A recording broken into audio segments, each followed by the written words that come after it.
All right, what's going on, ladies and gents? Well, welcome with another podcast episode. I'm here with Kurt, one of the best sales rep probably right now in the info space, and I'm blessed to be able to actually record a podcast with him. And today we're gonna mainly talk about and dissect this guy's thought process because this guy came into the space and one of the most probably building one of the fastest growing coaching program as well, which is setting the standard. I want to talk about that as well. So we're gonna break down if you're an average sales rep, how can you actually break it down and break through and be part of that 1% and really just dissect on your thought process and how you came to this business and just crush this entire space, man.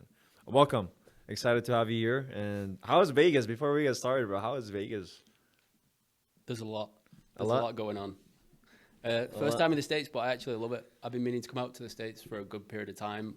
Obviously, Nice. to meet you guys. I have a lot of friends in the States from the Yeah, yeah. space. I think all my friends are American at this point. First time in meeting Homero as well. I've worked with Homero quite a bit. But Yeah. honestly, I've heard not great things about Vegas, but I've loved it.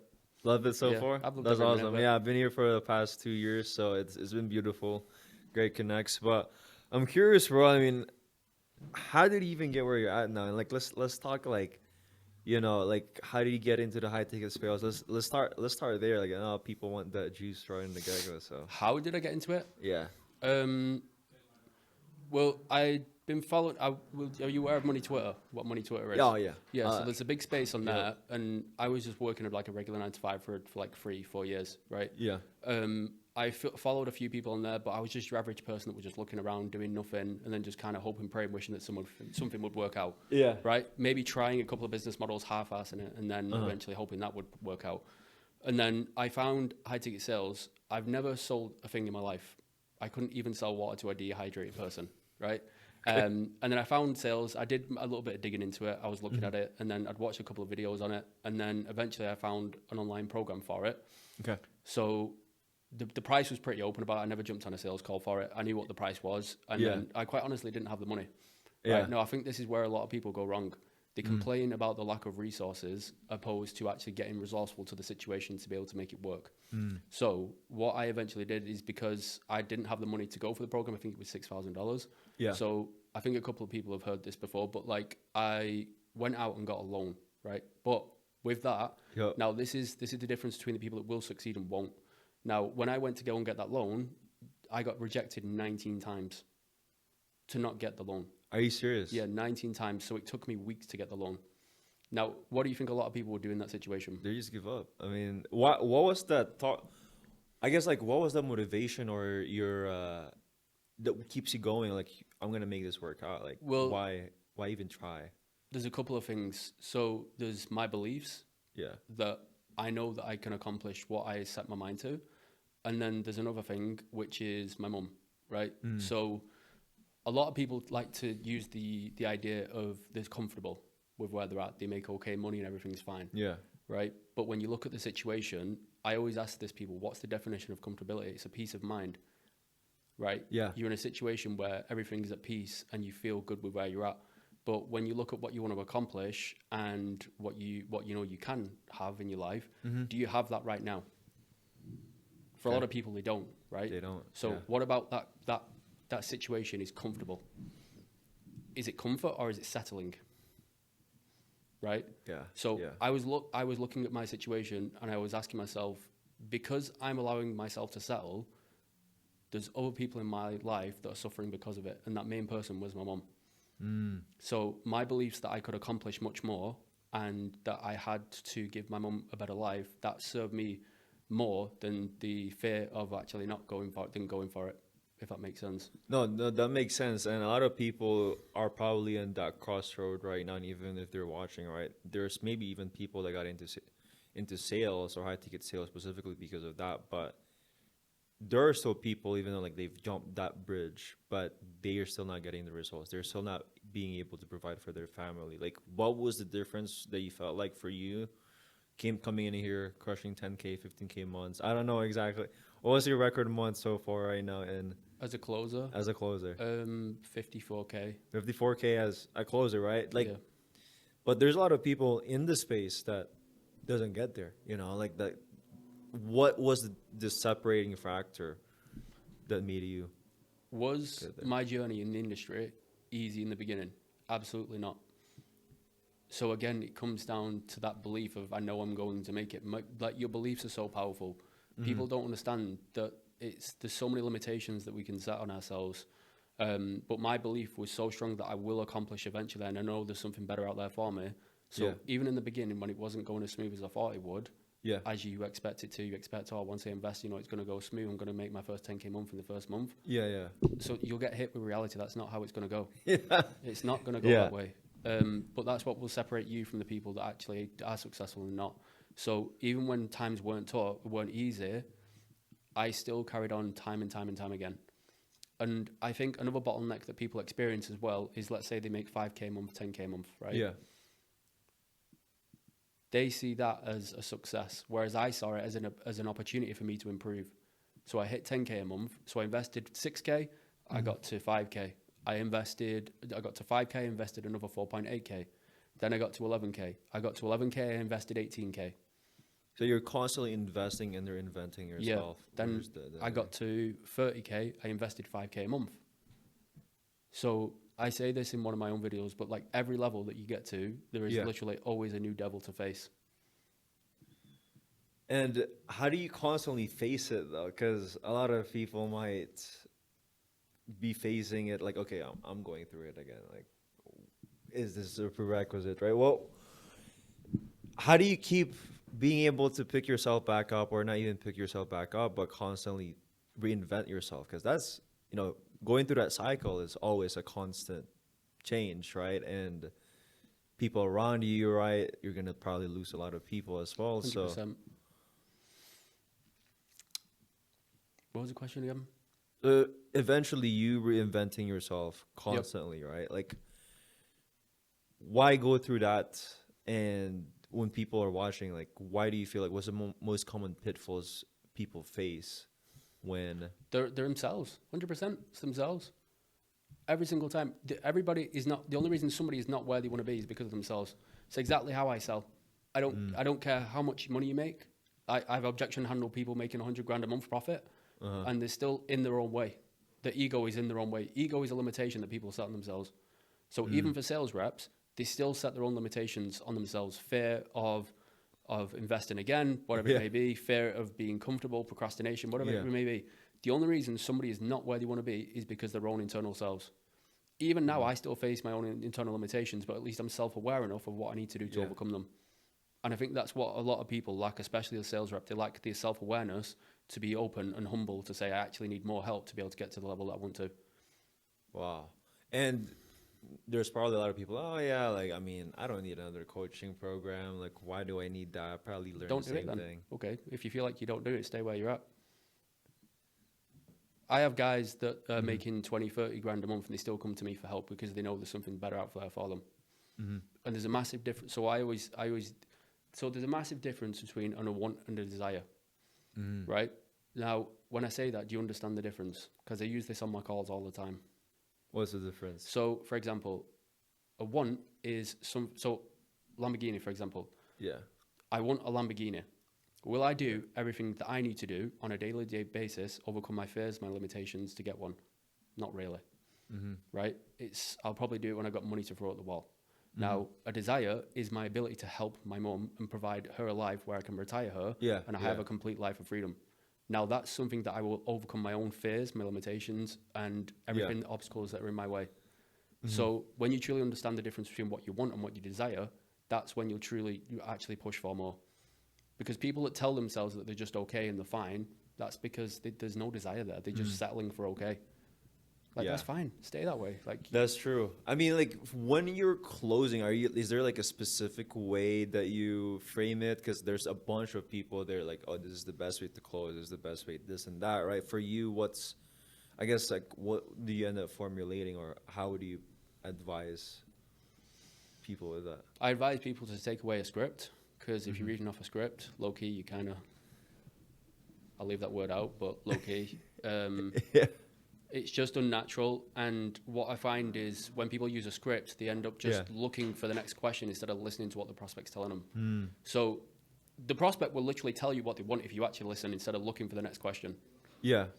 What I usually do is it comes to a point in the call, so I'll go for a basic context, like I'll get context on the situation, see where they're at, see what's kind of going on, what the problem is and stuff like that.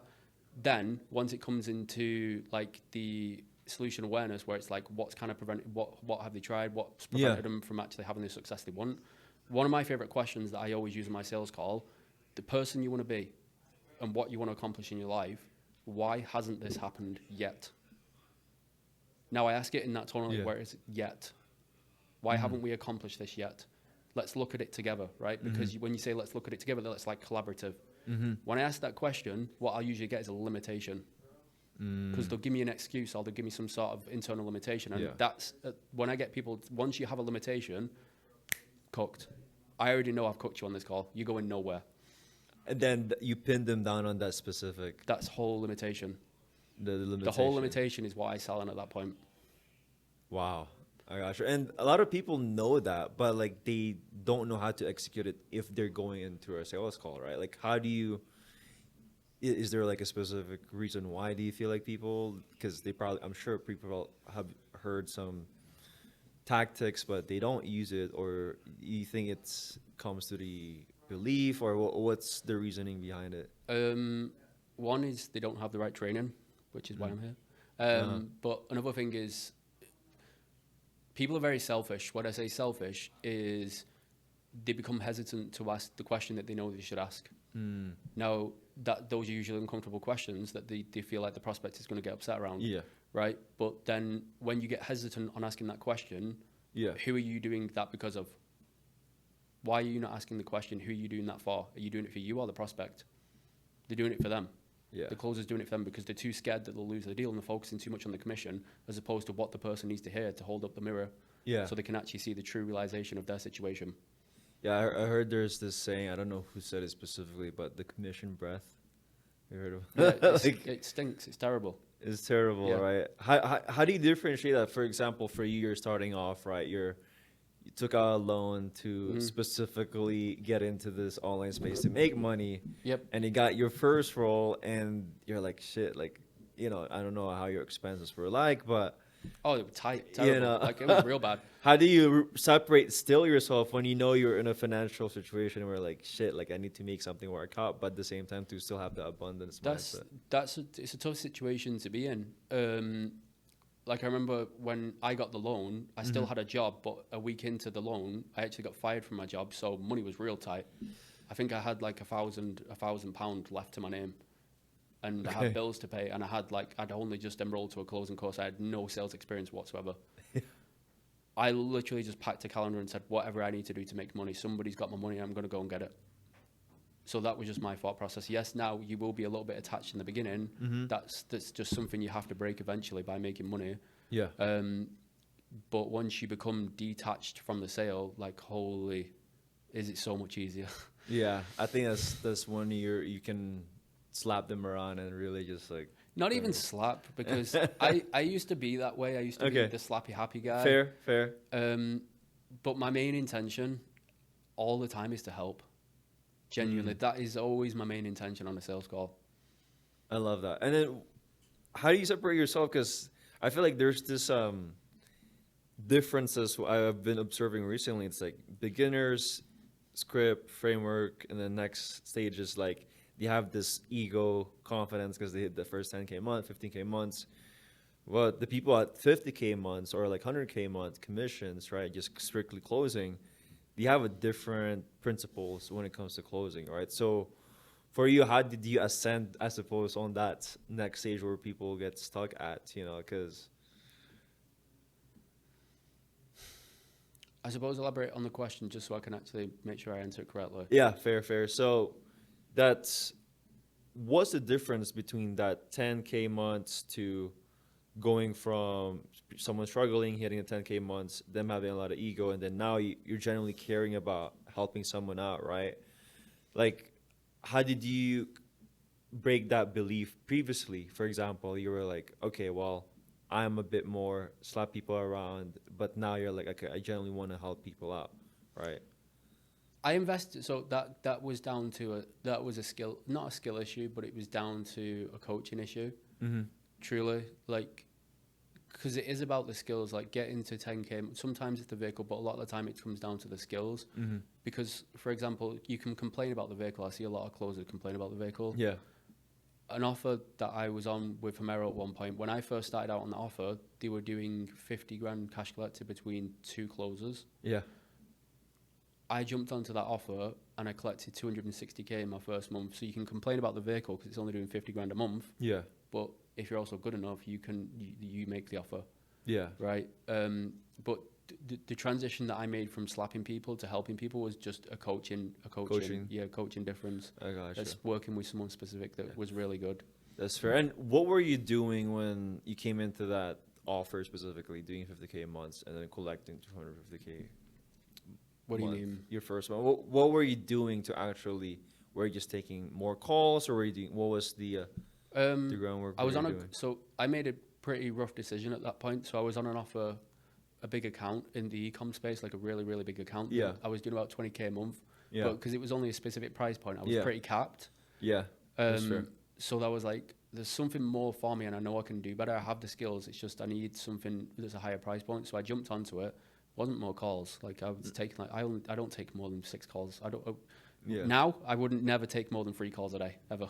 Really? Yeah, I know I can close about 2 out of 3, probably 3 out of 3.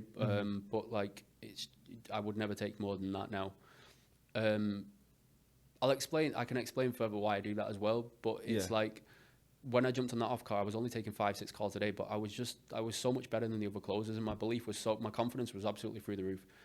One thing that's really important as well is, I will say this, delusional confidence will serve you so well in this industry. In what way? Like, what do you, what do you mean delusional confidence? Like, I've heard that, but like, you know, I didn't. Delusional that I am actually going to be the best. Like delusional to the point where I believe right now you can put me on an account with a lot of top coaches and I will absolutely smoke them. Genuinely. That is my belief, and that's my delusional confidence that comes into play. And it will serve you so well. Is it delusional, but if you have the track record though, or because it's like, is delusional confidence only if you don't have the track record or the internal work, right? Or that is true. As a closer, but then also as a coach, I also had a delusional confidence that I was going to put out the best coaching program available, and then a lot of people that have invested have truly said that they've compared that with other products that they've been into compared to this is extraordinary. Because I've been in programs and I see the gaps and I'm like, this is what's missing, this is what I needed. So if I can give this to other people, this will serve them very, very well.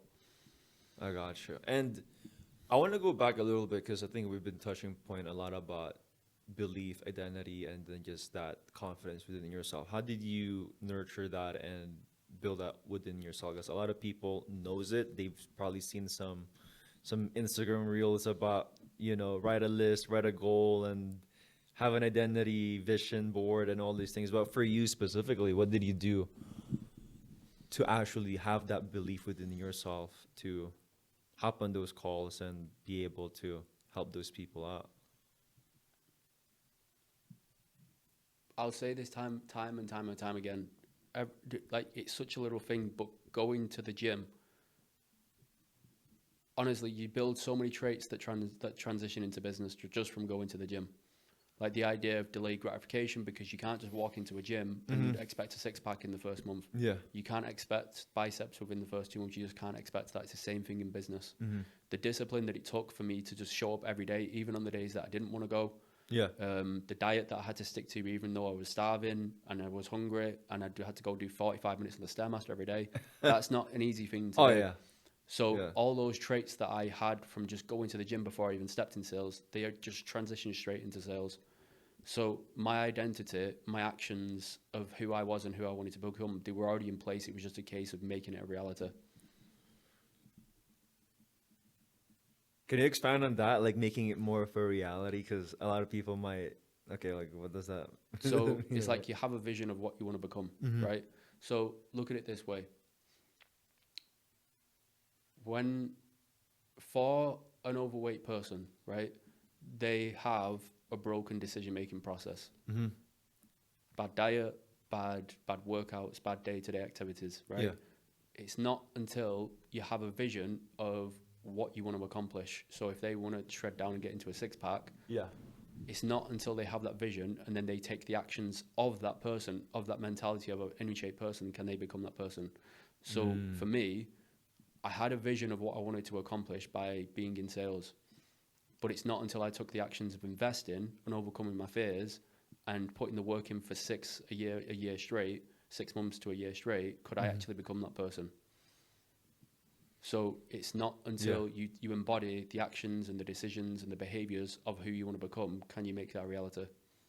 And a lot of people undercuts that are like, oh, like, yeah, it's all right. It's not that, I'll just do more mock calls or all these things, right? But for you, it seems like you emphasize a lot about your identity, right? So what would you say to people who's more like technical, like, oh, I don't need to go to the gym or whatever it is, right? For the beliefs. Who are they convincing? Like themselves, or are they trying to convince me that they don't need to do these things?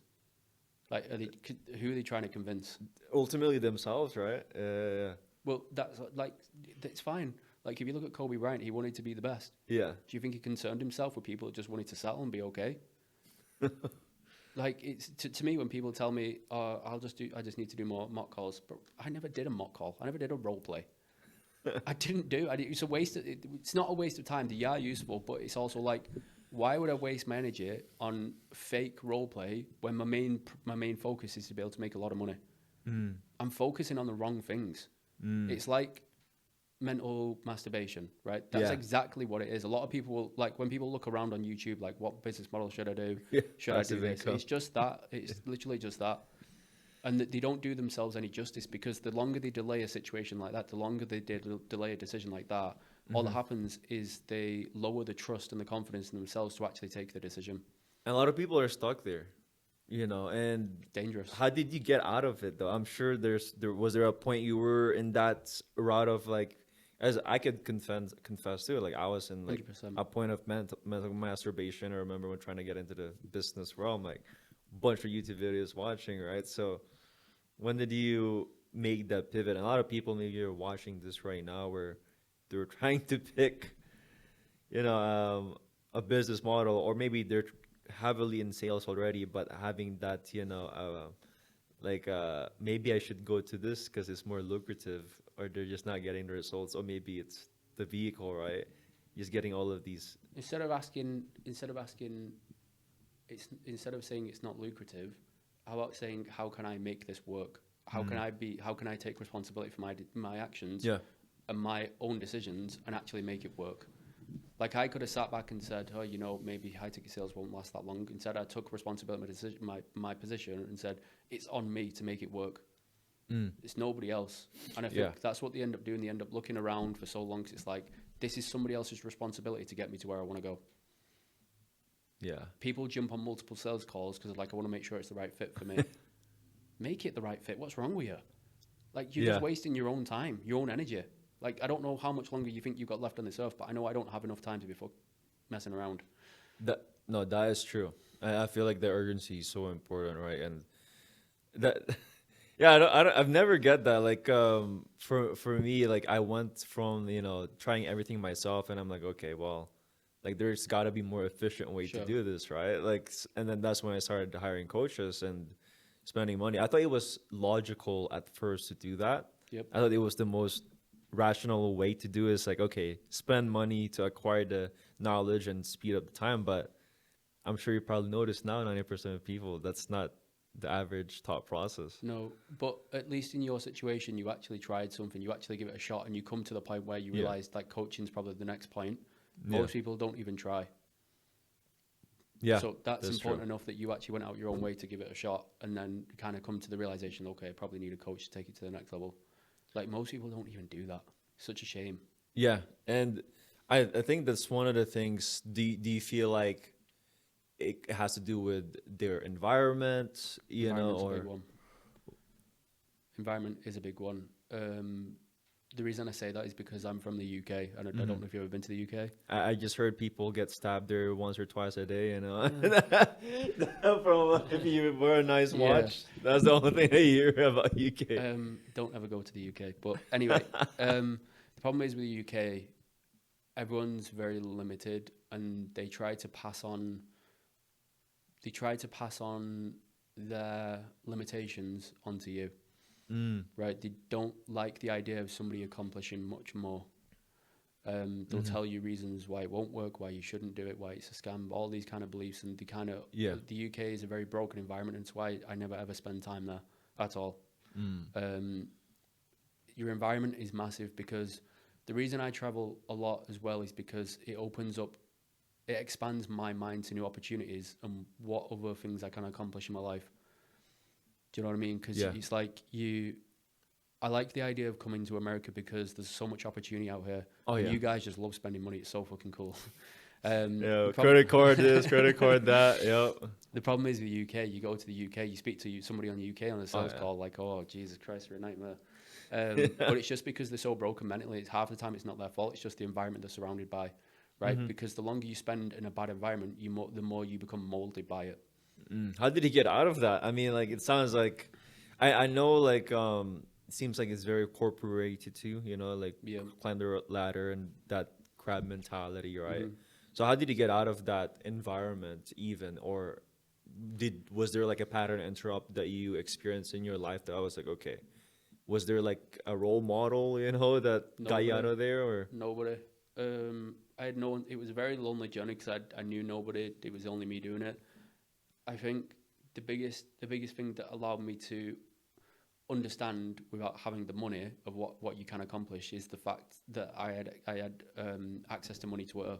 So money Twitter did actually do me a lot of justice. Really? Yeah, because you just see so many people making money online. Yeah. I never believed it was a scam. It was like, how do I do it? Like, how are they doing it? Yeah. I know that I can do that, but how do I do it?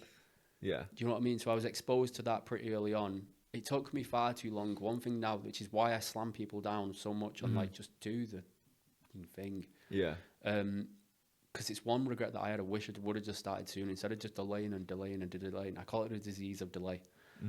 Because it's a disease that will last you your whole life. This idea of just delaying and delaying. Because it's easier in the moment to just delay it than it is to actually do the thing that you're supposed to do. Because the best decisions are the best decisions that you need to take are the hardest ones to fucking take. That is true. Man, like me coming from my culture is I'm from Philippines, and they have this thing called manana mindset, where mamayana means like later, right? There's always like, oh, we'll do it later, we'll do it tomorrow, right? Later the coffee gets cold. Yeah, that's the mindset I grew up in, and I just got so pissed. And I'm like, why? And then I went here in America, and I think that's so true. When you travel, it just opens your mind. You know, like I think I wouldn't be where I'm at now if I didn't go to America, you know, or didn't see the opportunity, because I probably would be a VA. I'm like, hey, no. What did it take for you to make that switch, though? For you to realize like it was enough? And I think it comes with, I think for you, right, it was your parent or your mom. Yeah. For me, it was my family too, and seeing them. I didn't come from a very well background. I think that's one of my biggest edge why I think it was fairly easy for me as well, and I always see it as an advantage. Is if you have, I see this advantage as an advantage, and I feel sad for people who doesn't have a disadvantage, in a way, because okay, cool, like yeah, I grew up at one point I live in, literally my backyard was a rice field, bro. yeah, like my roof was a fucking it was made out of these dried rice leaves. yeah, That's kind of like where there was the environment, and then the flooring was just like straight in like soil. So like that was the lifestyle I was living, and seeing these guys making money at my age, I'm like, okay, like there is no yeah, they don't know what hard is. That's why I'm like, yeah. that's the environment that I came from. And obviously, you know, like growing up, moving to 17 different places, I moved a lot from my family, and I felt like that gave me like a confidence and just the identity of like, okay, like there needs to be something where I can support my family, because my dad was a minister of the faith, you know, and Christian, and I'm like, that's not gonna get you wealthy, you know. I want to help them out, but I think that's how there was just a shift that happened for me. It was like, okay, I wanted to become a basketball player. Yeah. I wanted to become a professional player, and then I realized, okay, my height and all these things. Okay, what can I do that doesn't? Sure, like I probably could have tried go to Philippines, all these things. Like, there's always a way to make it happen. Always. Yeah, always a way. And I think Kobe, you mentioned Kobe earlier, one of the biggest, people that I've studied a lot. So I think that's how I fell in love with entrepreneurship. Is like, it's you don't have any limits. Your disadvantage becomes your advantage. I think that was the shift that happened for me. Was like, okay, family doesn't have the opportunity I do, and I think you're blessed with the mindset that you have too, Yeah, right? 100%. See, that's even that alone is like a really powerful state to be in because it's a lot of responsibility on your shoulders to actually do the things that you need to do. And I think a lot of the time when you burden or you have that responsibility, like you can't slack off and tell yourself everything's fine. Yeah, You just can't, like, because it's being selfish again. It's yeah, like extremely selfish, man. Yeah, that is true. it's like who suffers because I allow myself to stay comfortable. Yeah. And in my situation, it's my mum, right? Mm-hmm. So if your situation, it's the people most important to you. Yeah. So when things are hard and you're faced with a difficult decision, it's easier to take because you know you have all that responsibility in the back of you that you need to take, right? Yeah, no, no, 1,000,000%, right? And that's why it resonated so much. I felt like earlier was when you mentioned you're asking these questions with the prospect when you ask them, right? Like, okay, who's gonna be responsible, or like that crutch that they have, and then I felt like that's true though. Like, I didn't really read that much books, or like, I the main thing really is just like, what would I ask myself in this situation in sales calls, right?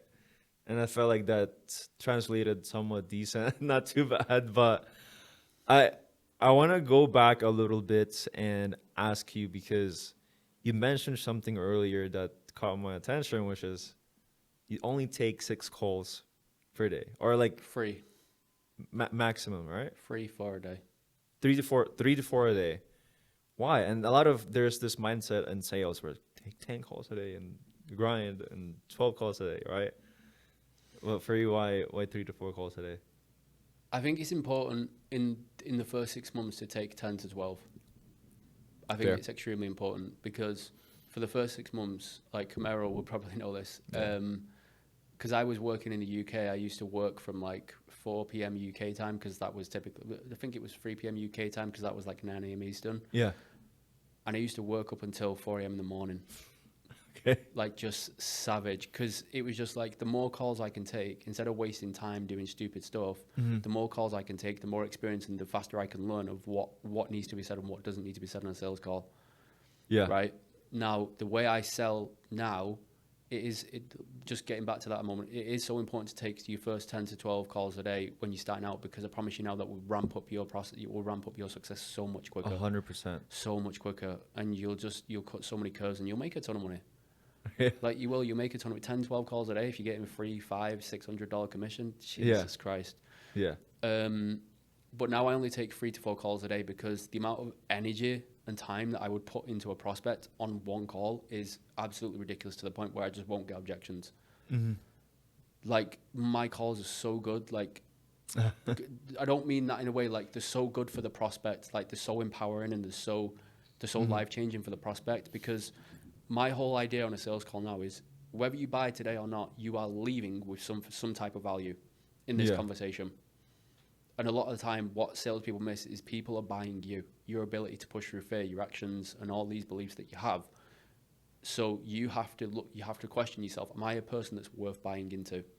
Mm. Do I make difficult decisions? Do I overcome my own fears? Do I keep promises to myself that I'm going to keep? Do I constantly push myself to be better every day? To the point where if somebody gives you an objection of, oh, I'm doing okay, I'm fine, you can't overcome that objection because you're just settling for okay. Yeah. I'm not settling for okay at any given point in my life. Mm-hmm. This month I had a really good fucking month, and it still gets me down. It's like there's so much more out there. I'm just like, it's not good. People keep telling me you should be grateful. I'm just like, it just plays in my mind every day. Like it genuinely destroys me inside. Yeah. But it's like when people give me that objection, I'm making okay, I'm good. Well, compared to what though?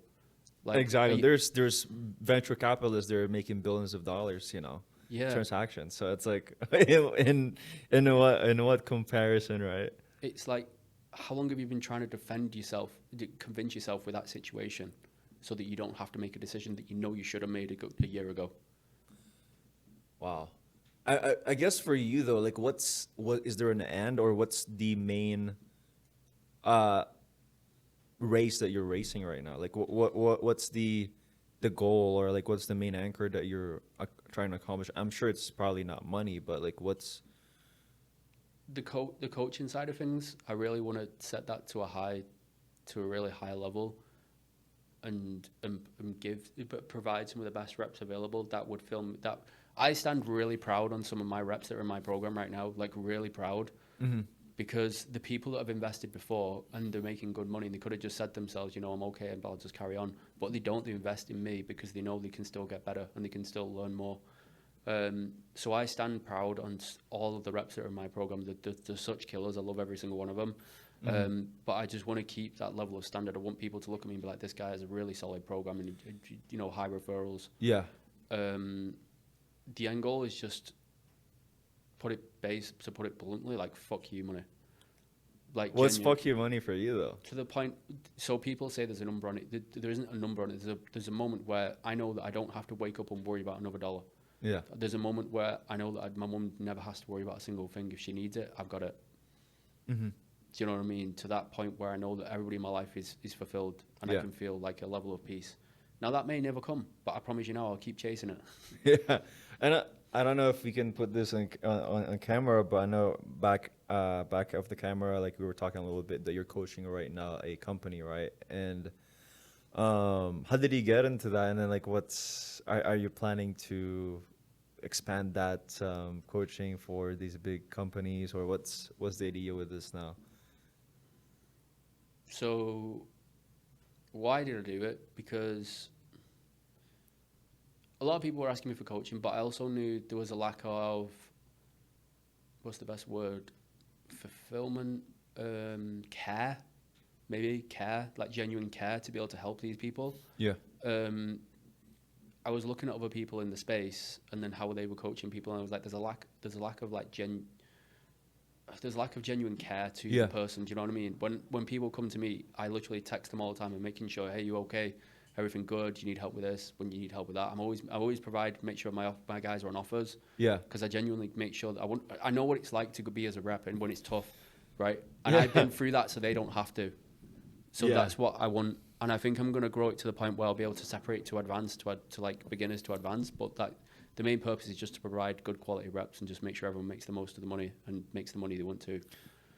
And a lot of people might be wondering, right? Because numbers wise, and just kind of like where you're at right now, right? Like, what is the effort that you needed to get where you're at? And let's talk about a little bit about like your milestones right now. And you mentioned earlier, not you guys just hit a record month, right? I don't know if you want to disclose the numbers on that, but like, what's the I guess like I lost my train of thought, but like Okay. the main anchor that you have of like, okay, cool, like we got a record month, but that's still the main anchor is the fuck you money, right? Like, I guess like was it allocate the accolades right now that you have, and looking back at where you came from, on like someone that's, oh, I'm taking a loan and I got denied for it 19 times, right? Like that identity shift, right? Like, you ever thought about that? Like in terms of like your identity shift from where you're at now to, Yeah, 100%. The yeah, person that I was 2 years ago, in no universe can it be the person I am today. yeah, The actions, the beliefs, the decisions that I take, they just wouldn't align with who I am today. In no reality could I be the person I am right now compared to who I was 2 years ago. It just wouldn't be possible. And I think that's what a lot of people miss. You have to internally and externally improve on a day-to-day basis, whether that's 1%, 0.5%, at least do something to get better on a day-to-day basis. What do you do on a day-to-day basis to get better? Work every single day. Every single day. You'll never catch me not working, apart from yesterday because I was at a wedding. But no, gotcha. every even now, like I was supposed to come on a vacation because I've not seen my girlfriend in like 4 months. Yeah. I still brought my laptop, and today I did a coaching session with the guys. Hmm. Do you know what I mean? So it's just like continuously improving, and I'm always investing in other things, always investing in next level stuff. Yeah. So I can get better in that aspect. I'll always train. I train every day. I go on the Stairmaster every day. I do difficult things every day. Let's talk about like the fitness part of things, right? Because yeah, like let's talk about that. Like how did you, bro? Yeah, probably have one of the best physique in the online sales Ooh. space, bro. Okay, That like could be a good shout. That's why I'm saying that. bro, you could leverage that. You know, but like, okay, who is a sales coach that has like, have you ever thought about competing or anything? I have competed. Oh, Yeah, I've there you competed. go. So like, Part of the program that I offer is about health and fitness as well, though, because it's called Set the Standards, right? Set So the it's like standards. setting a standard of the person you want to be. mm-hmm. So the purpose of it is you have a vision of who you want to become. Yeah, Now you make an enrollment to my program. yeah, The whole purpose is you action that person, you execute that person, you execute stepping into that version of you. That's the whole purpose of it. So it comes down to external, internal, physically, mentally, financially. Those are all things that we work on when you come into my program. So I'm big on health and fitness as well, because I think it's a fundamental part of making a good amount of money. You'll notice a lot of rich guys are always end up in shit. Like Dana White, look at Dana White. Dana White's an absolute savage. yeah. Did the water fasting? It was Yeah, nuts. that's what I yeah. mean, bro. And they call it Andrew Tate. Like Andrew Tate is big on fitness as well. Yeah, Because it's so important. no, 100%. I mean, for you, what are you currently working on right now? And because you technically transitioned from closing to now coaching, managing some teams, right? So what's the what are you working on right now? Let's start there. I work with an offer right now where I coach their sales team.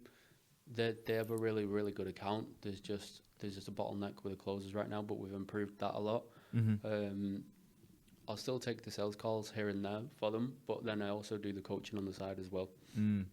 How do you keep your skill set? Like, for example, I'm sure there's probably a lot of maybe top performers out there that's like, okay, I'm getting some offers to like coach people or like some people hitting me up to sharpen that skill set still and keep that same edge that you have when you were a top performer, right? And then slowly transition to coaching. I don't know if you've experienced this as well, I watch sales calls every single day. That was the best way that I learned. I do role plays with all the guys. To be honest with you, do you know, I was honestly thinking about jumping on a fitness offer the other day because I was just like, yeah, you know what, I could just go and rip a ton of sales calls for fitness. I've never sold fitness and I think I'd be really good at it. I know I'd absolutely crush it. Yeah. But I was genuinely thinking about that the other day just to stay in the game and get some content. Yeah. Because at this point, taking sales calls is just for content for me now. Just Yeah. to prove that my shit That shit it works. Yeah. Right. Yeah, that's why I'm curious in that because I'm sure I think you're one of the guys that I know in this space that you practice what you preach. You don't just preach to preach. And there's a lot of people there that just preaches, but then they never do the thing. So for you, right? Like, do you feel like you're going to keep closing still and, or especially because you're going to scale and Yeah, to get that fuck you money, right? Like, it's a fair question because it's going to come to a point where my time has to be allocated very carefully.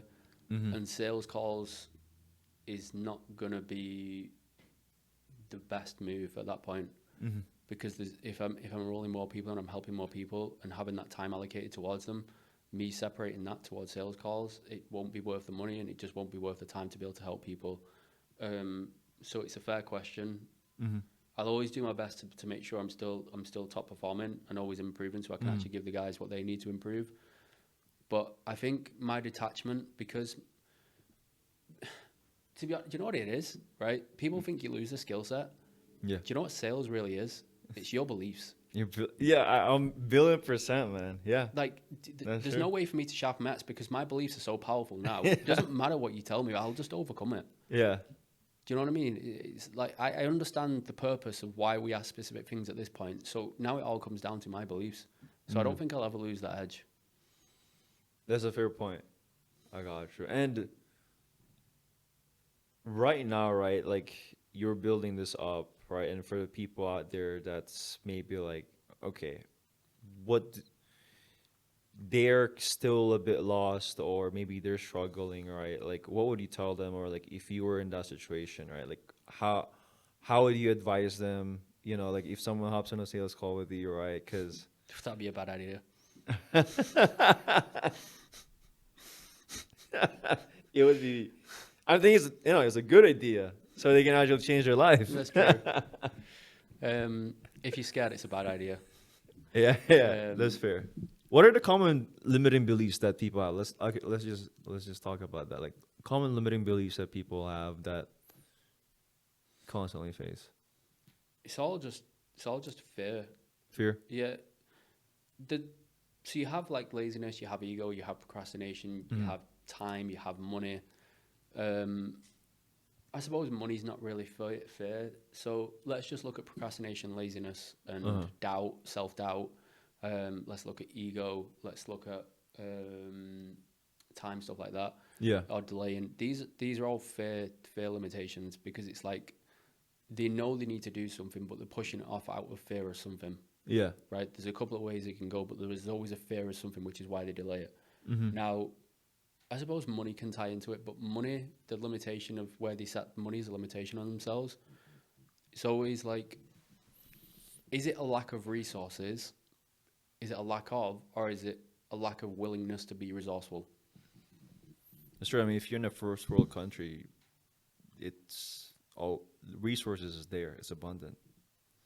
You can do a lot of things and just make money off the rip, and that's one thing that I've noticed pretty quickly. Like money's printed out of thin air. Do you know what I mean? Yeah. I say that on my sales calls all the time. When it comes down to objections, right? Yeah. Half the time I don't even listen to the objection because it's just nonsense anyway. I just skim past it. But if Yeah. people mention like a money objection, I just get them back into the emotional state of like why they're actually here. I don't even mention the money because what will Mm. happen is they'll come to their own conclusion of they're just going to figure it out. So it's like money is an infinite resource you can acquire anywhere. Yeah.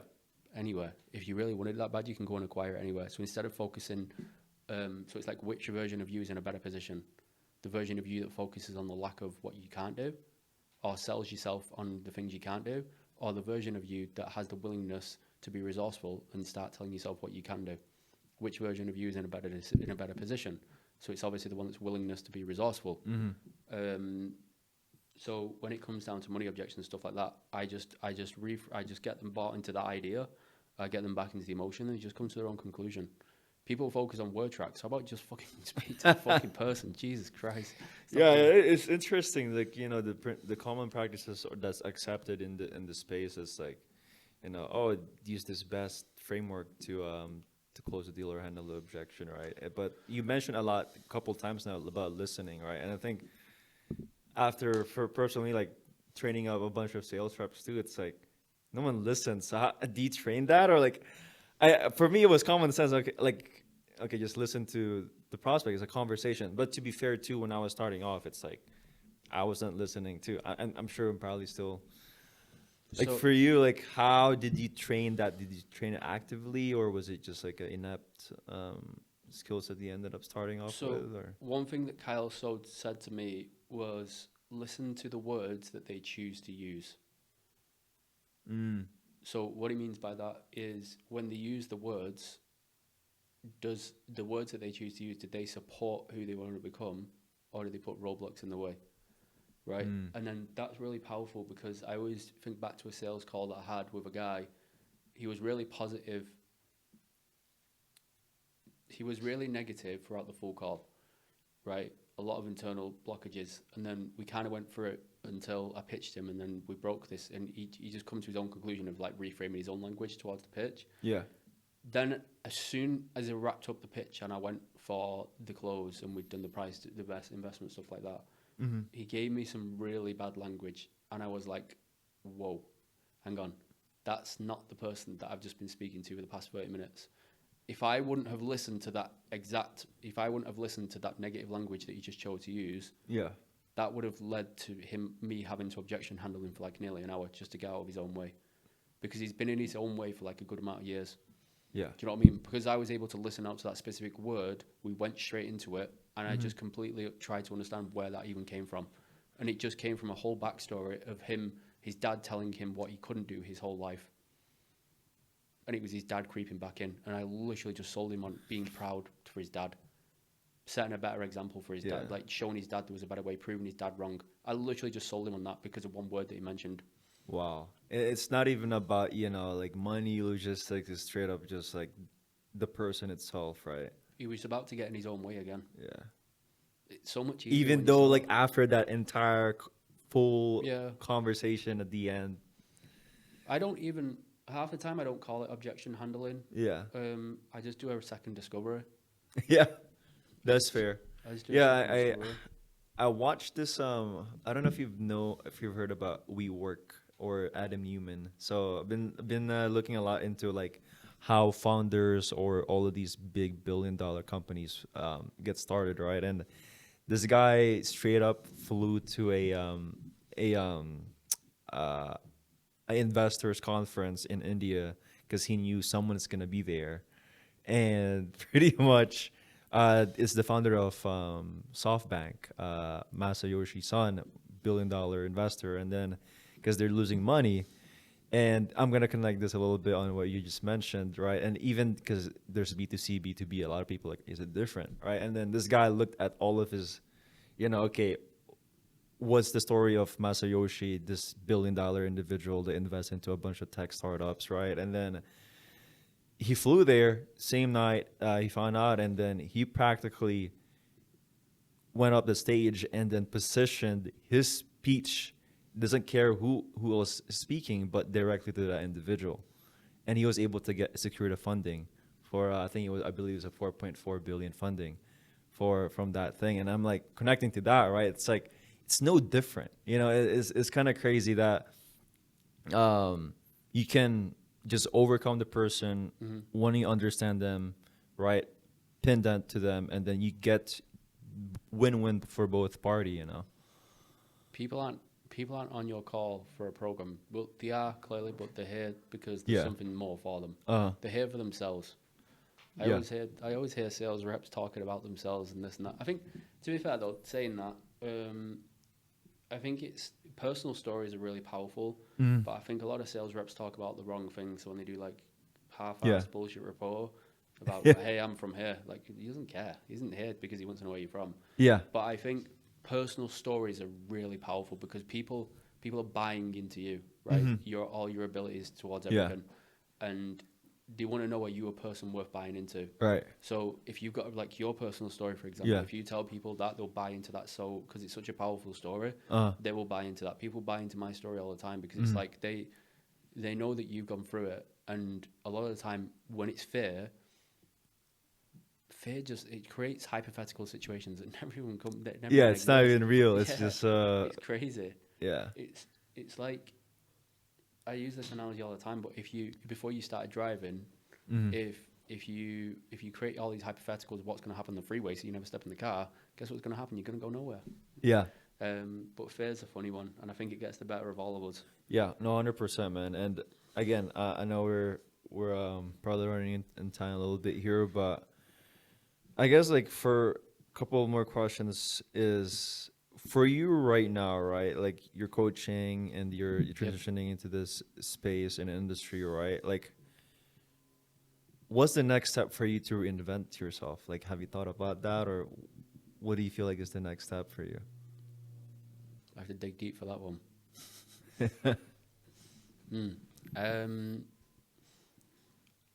I think I'm the best I can be as it stands right now. Mm. Well, not yet. Actually, give it 3 months and I'll be back in shape, like to extreme shape. I had to bulk Fair. a little bit, but like in 3 months' time, I think I am possibly the best version of me I can be right now. Maybe not. I'm not at the fuck you money level. Yeah. But the person that I stand on and the values that I stand on and the way I treat people and the way I am with people, Mm-hmm. I think this is the best possible version of me I could be. I think maybe the only next possible solution is creating a mini me.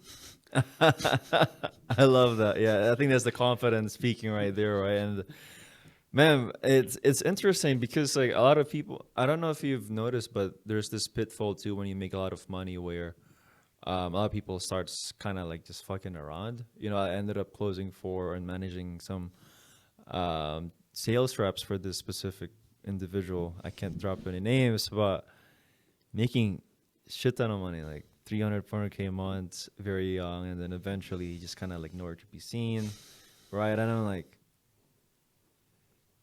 it's insane. Like, how do you keep yourself still grounded where, okay, I'm still the best version of myself. money's coming in the bank, where like um your past self can't even fathom that money that's coming in the bank, Yeah. right? I still have my not really. I still have my moments where obviously I like to enjoy what I've built, but nothing fulfills me more than just grinding away at my laptop. Like it's just an obsession. Yeah. That's another thing that will separate you from being average and being great. Like it's Mm. your obsession. Obsession will take you way further than discipline. Like my obsession to be better every single day is just going to take me so fucking far. Mm. But I get it when you make that kind of money fast. It's easy to say, "Oh, I can buy this kind of thing. I can do this kind of Yeah, thing." you just Right? fuck around, right? Yeah, it's easy to do those things. And I think in the beginning of my career, I got it out the way pretty quickly. Fair. I got it out the way pretty quickly because even at making 20 grand a month, that was life changing money for me. Do you know what I mean? Yeah. So I got that out the way pretty quickly to the point where now, like what we've made this, it's just like it's not. What do I spend it on now? Like, what do I do? I don't want a car because it's a tie down. I like being able to travel. Traveling doesn't cost me that much, quite honestly. Yeah. Other than treating my girlfriend, what the fuck? Yeah. And spending, like, making much my Yeah. mum's looks after. Yeah, 100%. Honestly, like I definitely agree. It's interesting that you mentioned car. Ended up getting a car myself, Yeah, and I could 100% agree to that. Like, it does tie you down because it's like, okay, cool. Like, oh yeah, like, but the thing though is like you have this mental things, and I'm like, shit. Like, traveling is. I think that gives you more, especially like leverage too, because of the environment, 100%. especially the online space. So that is so true, man. Like, how you just- quickly did that fade when you got the car? you start reasoning it first Oh, for a few months, yeah. and then next thing you know, you're like, it's just it gets you to point A to point B.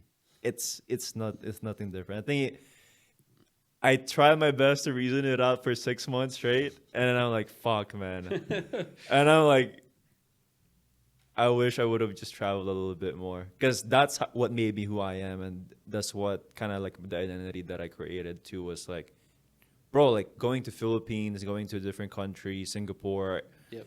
change your entire perspective. Yep. Like, holy shit, like the culture there, just Yep. the people, you just observe. I'm a people watcher, so like I just watch it, and I'm like, yeah, that's true. I think it's like one of probably like, I'm like, yeah.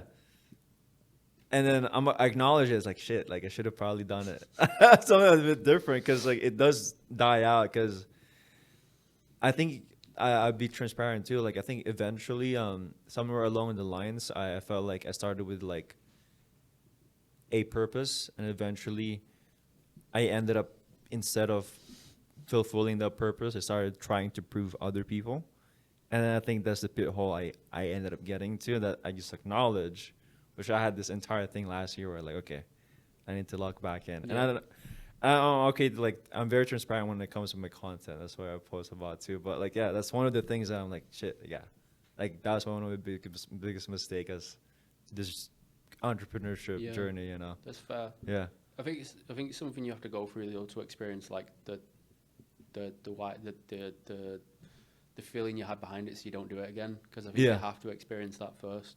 I think I got like an SVR and I got rid of it pretty quickly. But even now, like I came out here, I rented a Lambo for like 3-4 days.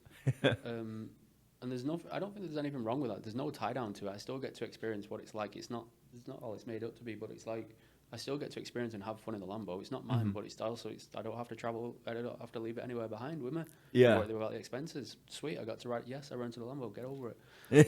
But like, it's just a bit of fun for the weekend, and I still get to enjoy and travel. And Yeah, no, keep my money. 1,000,000%. Yeah, 100%, man. And bro, this is good. I've learned a lot from you, and I've learned a lot from this. I think it's valuable. But I think for people who's watching, okay, cool. Like I feel like I'm at that situation where I'm stuck. I feel like I need to definitely take that next step. Where can they reach out to you and say like, okay, So all my socials is just my full name. So it's Kurt Udale, KurtYudale.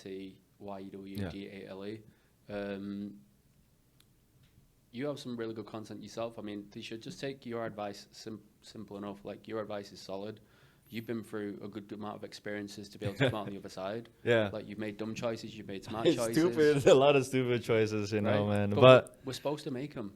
yeah, that's true. I have a very last question for you, brother, and it's if you were to leave this world right now and you were to, people would remember you, how would you want to be remembered, right? If you leave this world, right, and all the people that you've hanged out with, your friends, your relationships that you built, business partners, all the people, how would you want to be remembered?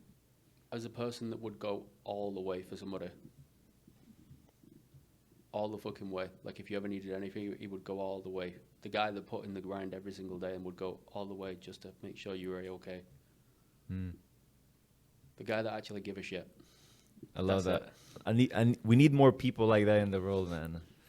Especially in the online space. We didn't get too much deep into, you know, how like all the online spaces, and the more longer you're in the space, right? A lot of like backstabbing. I think it's business, right? But it is what it is, bro.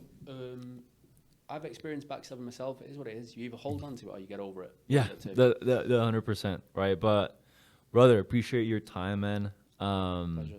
You guys need help.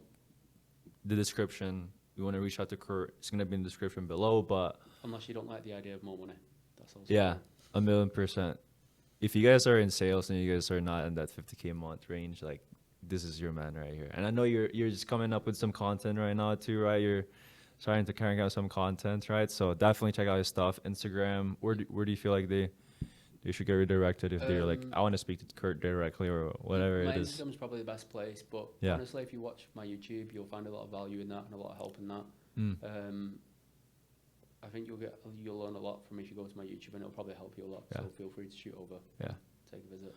Gotcha. Well, Kurt, appreciate you, brother. It was a pleasure. Likewise, my man. All right.